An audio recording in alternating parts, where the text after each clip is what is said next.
ఎక్కడున్నాడో గానీ, నాకు చాలా ఇష్టమైన డైరెక్టర్ 'సురేష్ కృష్ణ.' మా 'సురేష్ కృష్ణ' తీసిన 'భాషా' లైన్‌ని అప్పటి 'నరసింహనాయుడు సమసింహారెడ్డి ఇంద్ర' దగ్గర నుంచి ఇప్పటి 'మా ఇంటి బంగారం' వరకు అందరూ సేమ్ స్క్రిప్ట్‌ని అదే రకమైన లైన్‌ని వాడుకుంటూ వస్తూనే ఉన్నారు. 'దిల్వాలే దునియానే లే జాయేంగే' అని ఎన్ని సార్లు వాడారో దీన్ని కూడా అలాగే వాడుతూ వస్తున్నారు. 'మా ఇంటి బంగారం' సినిమా గురించి కాసేపు మాట్లాడుకుందాం. ఒకసారి పిన్ కామెంట్‌లో ఉన్న డిస్క్రిప్షన్‌లో ఉన్న డిస్క్లైమర్‌ని కంపల్సరీ చూడండి. 'మా ఇంటి బంగారం' పాజిటివ్స్‌ని మనం ఒకసారి చూస్తే, సమంత సినిమా మొత్తాన్ని తన షోల్డర్స్ మీద విశ్వ ప్రయత్నం చేస్తూ లాక్కెళ్ళింది. చాలా వరకు సినిమా చూడబుద్ధి అయ్యింది అంటే కేవలం సమంత వల్లే.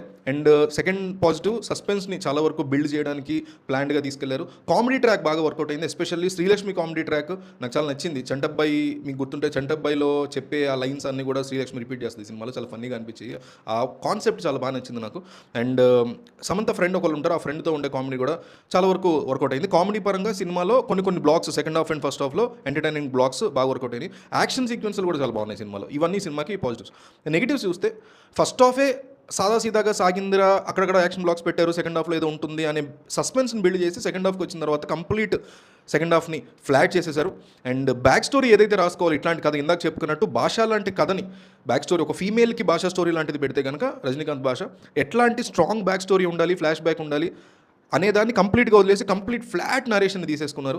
దానివల్ల సెకండ్ హాఫ్ చూస్తున్నంతసేపు మనకి ఇంకేదైనా ఎక్సైట్ మూమెంట్ ఉందా, ఇంకేదైనా వీళ్ళు దాస్తున్నారా, ఇంత సస్పెన్స్ బిల్డ్ చేశారు కదా ఏముంది అనే ఒక ఫీలింగ్ క్రియేట్ అవుతుంది. దాన్ని ఫుల్ఫిల్ చేయలేకపోయారు ఏమాత్రం కూడా. సో ప్రిడిక్టబుల్గా ఉంది మూవీ. నెక్స్ట్ సీన్ ఏం జరగబోతోంది అనే ఫీలింగ్ చాలా క్లియర్ కట్గా ఉంది. ట్విస్టులు కానీ టర్న్స్ కానీ ఎక్సైటింగ్గా లేవు. దానివల్ల చాలా ప్రిడిక్టబుల్గా అనిపిస్తుంది. ఫ్లాష్ బ్యాక్ కూడా ఇందాక అనుకున్నాను, చాలా హర్రీడ్గా ఫాస్ట్గా వెళ్ళిపోయే సీక్వెన్స్ ఉంది.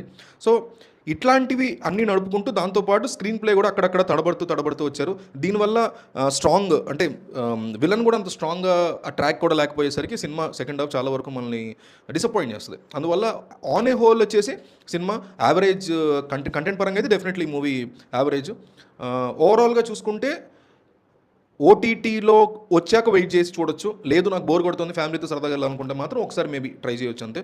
సో పర్సనల్ లెవెల్లో ఈ cinema average movie, not recommended. But థియేట్రికల్గా ఈ సినిమా వర్కౌట్ అవ్వచ్చు అనుకుంటున్నాను. అందుకే నేను హిట్ సినిమా అని చెప్తాను. ఎందుకంటే బ్రేక్ ఈవెన్కి ఛాన్సెస్ ఉన్నాయి. 20 crore వరకు ఈ సినిమా ప్రీ రిలీజ్ బిజినెస్ చేసింది. సో 20 crore రావడం అనేది పాసిబిలిటీ కనిపిస్తుంది. ఎందుకంటే పెద్ది కూడా వచ్చి మీకు థర్డ్ వీకెండ్ వచ్చేసింది. సో మీకు వేరే సినిమాలు ఏమీ లేవు జనాలకి వెళ్ళి చూడడానికి. అండ్ ఫ్యామిలీ ఆడియన్స్ సమంత చేసిన ప్రమోషన్ వల్ల కావచ్చు, సమంత వల్ల కావచ్చు, రకరకాల రీజన్స్ వల్ల కావచ్చు ఈ మూవీకి చాలా వెయిట్ చేశారు.